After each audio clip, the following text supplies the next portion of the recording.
حضور صلی اللہ علیہ وسلم کی تجارت کا ایک خوبصورت واقعہ۔ آپ صلی اللہ علیہ وسلم کے کاروبار کا طریقہ کار۔ بسم اللہ الرحمن الرحیم۔ السلام علیکم۔ حضرت محمد صلی اللہ علیہ وسلم نے خانوادہ قریش میں ہی آنکھیں کھولیں اور اسی تجارتی ماحول میں نشوونما پائی، لہٰذا آپ تجارت جیسے مقدس پیشے سے الگ کیسے رہ سکتے تھے؟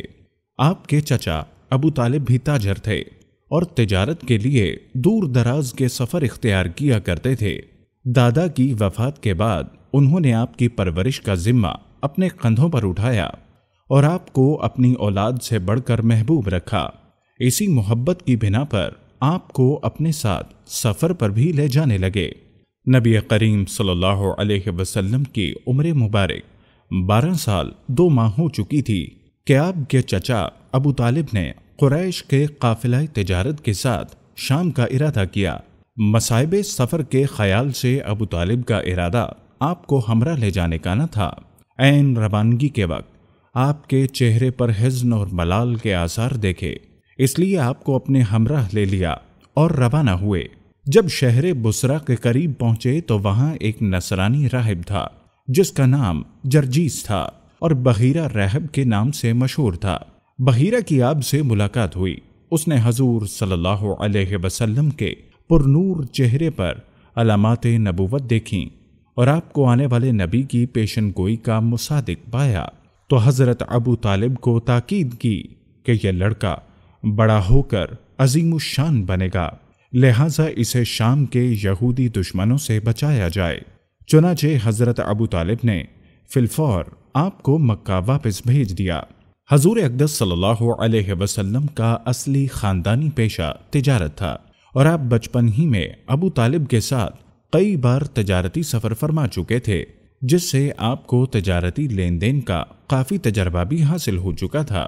اس لیے آپ کو تجارت سے بڑی دلچسپی تھی اور آپ صلی اللہ علیہ وسلم اپنے پیارے چچا ابو طالب کے کاندھوں کو، جو پہلے سے ہی قصیر العیال تھا، مزید گراں بار نہیں کرنا چاہتے تھے۔ اس لیے آپ نے تجارت کو جاری رکھتے ہوئے ذریعہ معاش کے لیے اسی پیشے کو اختیار فرمایا اور تجارت کی غرض سے شام اور بصرہ اور یمن کا سفر فرمایا، اور ایسی راست بازی اور امانت اور دیانت کے ساتھ آپ نے تجارت کا کاروبار کیا کہ آپ کے شرکاء اور تمام اہل بازار آپ کو امین کے لقب سے پکارنے لگے۔ ایک کامیاب تاجر کے لیے امانت، سچائی، وعدے کی پابندی اور خوش اخلاقی تجارت کی جان ہے۔ ان خصوصیات میں مکے کے تاجر امین نے جو تاریخی شاہکار پیش کیا ہے، اس کی مثال تاریخ عالم میں نادر روزگار ہے۔ آپ جلد ہی اپنے ان اوصاف کی وجہ سے مکے کے کامیاب ترین تاجر ثابت ہو گئے اور پوری قوم میں آپ کا نام صادق اور امین مشہور ہو گیا۔ آپ کی راست بازی اور حسن کردار کا سکہ ہر فرد بشر کے دل پر بیٹھ گیا اور مکے کے بڑے بڑے تاجر اور مالدار یہ خواہش کرنے لگے کہ آپ ان کے سرمایہ کو اپنے ہاتھ میں لے کر ان کے کاروبار چمکائیں۔ آپ صلی اللہ علیہ وسلم کچھ دنوں تک صائب بن قیس مخزومی کے سرمایہ سے تجارت کرتے رہے، بلکہ انہوں نے ہی آپ کو تاجر امین کے لقب سے نوازا۔ آپ ہر معاملہ سچائی اور امانت داری سے کرتے اور ہر معاملے میں سچا وعدہ کرتے، جو وعدہ کرتے اس کو پورا کرتے۔ آپ کے تجارتی ساتھی عبداللہ بن ابی حمزہ بیان کرتے ہیں، میں نے بعثت سے پہلے ایک بار نبی کریم صلی اللہ علیہ وسلم سے ایک معاملہ کیا، میرے ذمے کچھ دینا باقی تھا۔ میں نے عرض کیا، میں ابھی لے کر آتا ہوں۔ اتفاق سے گھر جانے کے بعد اپنا وعدہ بھول گیا۔ 3 روز بعد یاد آیا کہ میں آپ سے واپسی کا وعدہ کر کے آیا تھا۔ یاد آتے ہی فوراً آپ صلی اللہ علیہ وسلم کے مکان پر پہنچا۔ معلوم ہوا کہ 2 روز گزر گئے، آج تیسرا دن ہے، وہ مکان پر نہیں آئے۔ گھر والے خود پریشان ہیں۔ میں یہاں سے روانہ ہوا اور جہاں جہاں خیال تھا سب جگہ آپ کو تلاش کیا، لیکن نہیں ملے، تو احتیاطاً وعدہ گاہ پر پہنچا۔ میری حیرت کی انتہا نہ رہی جب دیکھا کہ آپ اسی مقام پر موجود ہیں اور میرا انتظار کر رہے ہیں، اور زیادہ حیرت اس بات پر ہوئی کہ مسلسل 3 دن انتظار کی زحمت اٹھانے کے بعد بھی جب میں نے معذرت کی تو آپ ناراض نہ ہوئے، نہ لڑائی جھگڑا کیا اور نہ ڈانٹ ڈپٹ کی، صرف اتنا کہہ کر خاموش ہو گئے، اور وہ بھی دھیمی آواز میں، ارے بھائی تو نے مجھے زحمت دی، میں 3 دن سے اسی جگہ تمہارا انتظار کر رہا ہوں۔ تجارت کے کاروبار میں آپ صلی اللہ علیہ وسلم اپنا معاملہ ہمیشہ صاف رکھتے۔ عبداللہ بن صائب فرماتے ہیں کہ میں زمانہ جاہلیت میں رسول اللہ کا شریک تجارت تھا۔ جب مدینہ منورہ حاضر ہوا تو آپ صلی اللہ علیہ وسلم نے فرمایا، مجھ کو پہچانتے بھی ہو؟ میں نے عرض کیا، کیوں نہیں، آپ تو میرے شریک تجارت تھے، اور کیا ہی اچھے شریک، نہ کسی بات کو ٹالتے تھے اور نہ کسی بات پر جھگڑتے تھے۔ آپ کے کاروبار کے ایک ساتھی کا نام ابو بکر بھی تھا، وہ بھی مکے ہی میں قریش کے ایک سوداگر تھے۔ وہ کبھی کبھی سفر میں آپ کے ساتھ رہتے۔ عرب میں ہر سال جو مشہور تجارتی میلے منعقد ہوتے تو حضور صلی اللہ علیہ وسلم بھی اپنا سامان تجارت ان میلوں میں لے جایا کرتے۔ آپ کی دیانتداری کی بنا پر آپ کا سامان میلے میں آتے ہی ہاتھوں ہاتھ بک جاتا۔ ایک دفعہ ایک میلے میں آپ 20 اونٹ لائے، مگر اسی وقت کسی کام سے باہر جانا پڑ گیا تو اپنے غلام کو تاکید کر گئے کہ ان اونٹوں میں سے ایک لنگڑا ہے، اس کی نصف قیمت وصول کی جائے۔ فارغ ہو کر آپ واپس تشریف لائے تو اونٹ فروخت ہو چکے تھے۔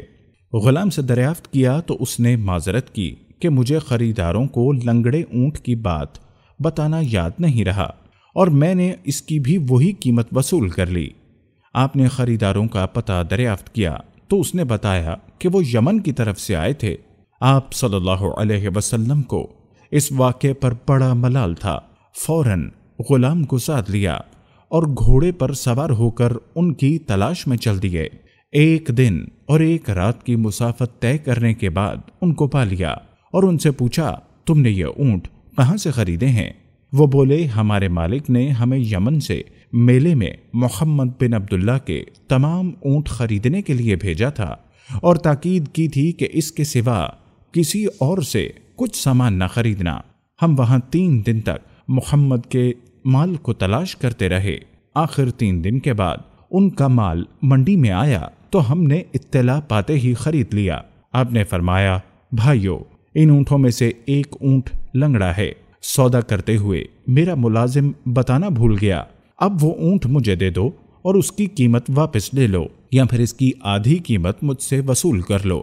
اتفاق سے ابھی تک انہوں نے اونٹ کے لنگڑے پن کا علم نہ ہو سکا تھا، مگر آپ نے وہ اونٹ دیکھتے ہی فوراً پہچان لیا اور وہ اونٹ ان سے لے کر اس کی قیمت واپس کر دی۔ بعد میں جب آپ نے اعلان نبوت فرمایا تو انہوں نے کہا، ہم تو پہلے ہی سوچتے تھے کہ ایسا شخص کوئی معمولی آدمی نہیں ہو سکتا۔ فوراً خدمت اقدس میں پہنچے اور شرف اسلام سے بہرہ مند ہوئے۔ ان واقعات سے یہ واضح ہوتا ہے کہ آپ نے بیرون تجارت میں بھی حصہ لیا، اور آپ مکہ میں گھوم پھر کر بھی کاروبار کیا کرتے تھے۔ الغرض ابو طالب کے ساتھ آپ بچپن ہی میں بعض تجارتی سفر کر چکے تھے، ہر قسم کا تجربہ حاصل ہو چکا تھا، اور آپ کے حسن معاملہ کی شہرت ہر طرف پھیل چکی تھی۔ نوخیز اور نوجوان محمد صلی اللہ علیہ وسلم غلہ بانی سے آگے بڑھ کر میدان تجارت میں آئے تو آپ کے تعلقات وسیع ہوئے، لوگوں کو آپ کو آزمانے اور پرکھنے کا موقع ملا۔ مگر یہ حقیقت ہے کہ جن لوگوں نے آپ کو زیادہ قریب سے دیکھا وہی آپ کے زیادہ گرویدہ ہوئے، اور ایک عجیب بات یہ ہے کہ صرف 10-12 سال کے عرصے میں آپ کی غیر معمولی امانت داری، راست بازی اور سچائی نے سب ہی مکہ والوں کو یہاں تک مول لیا کہ وہ آپ کا نام لینا بے ادبی سمجھنے لگے۔ یہی مکے کے بڑے بڑے تاجر اور سیٹھ، جن کو اپنی دولت پر ناز تھا، جن کو اپنے بین الاقوامی تعلقات پر فخر تھا کہ ان کے تجارتی قافلے شام، یمن اور فارس وغیرہ جاتے ہیں، افریقہ کے بازاروں میں ان کا لین دین ہوتا ہے، ان ملکوں کے امیروں اور بادشاہوں سے ان کی راہ و رسم ہے، ان سے اپنی بات منوا سکتے ہیں۔ یہی رؤسائے قریش جو اپنے سوا کسی کو نظر میں نہیں لاتے تھے، جو دوسروں کی گردنیں اپنے سامنے جھکوانا چاہتے تھے، جن کے مشاعروں کی جان ان کے وہ فخریہ قصیدے ہوا کرتے تھے جن میں وہ اپنی عظمت اور بڑائی کے ترانے گاتے، اور کوئی ان کا توڑ کرتا تو لڑ پڑتے تھے، یہاں تک کہ خونریز جنگ کی نوبت آ جاتی تھی۔ دنیا جانتی ہے، تاریخ شاہد ہے کہ یتیم عبداللہ کی غیر معمولی سچائی اور امانت داری نے ان سیٹھوں اور رئیسوں کو اس حد تک متاثر اور گرویدہ بنا دیا تھا کہ وہ آپ کو الصادق یا الامین ہی کہتے تھے، نام لینا بے ادبی سمجھتے تھے۔ یہ دو لفظ یہاں تک زبانوں پر چڑھ گئے کہ انہوں نے قومی لقب کی حیثیت اختیار کر لی۔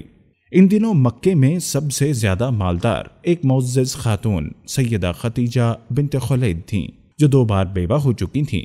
انہوں نے باپ سے کثیر جائیداد پائی تھی اور اب تمام تر توجہ تجارت کی طرف مبذول کر رکھی تھی، اور اپنی تجارت کو باقی رکھنے کے لیے انہیں کسی ایسے امانت دار شخص کی ضرورت تھی جو کاروباری سلیقہ اور تجارتی تجربہ بھی رکھتا ہو۔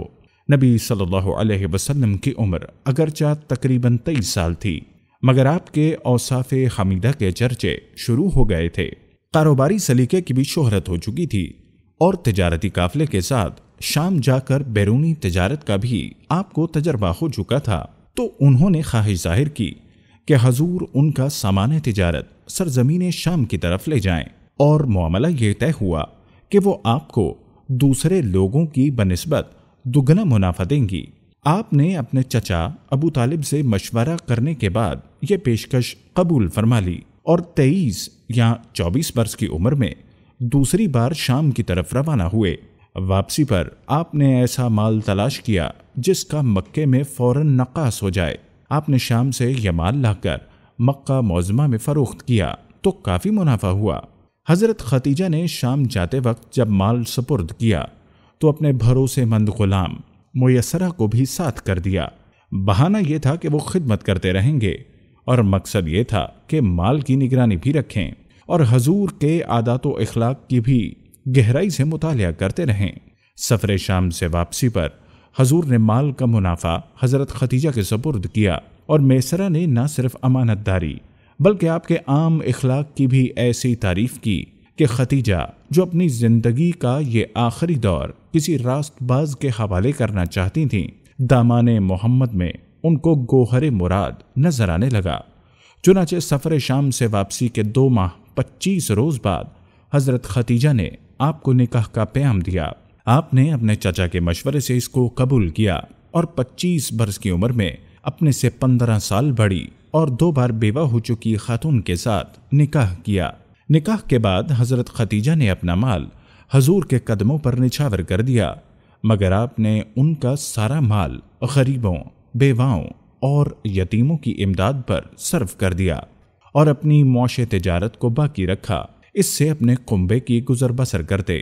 تجارت کی خاطر آپ نے بصری اور مدینہ کی جانب کئی تجارتی سفر کیے، اور انہی سفروں کے درمیان آپ نے قریش کی تجارتی شاہراہوں کے ہر پیچ و خم سے آگاہ ہو گئے۔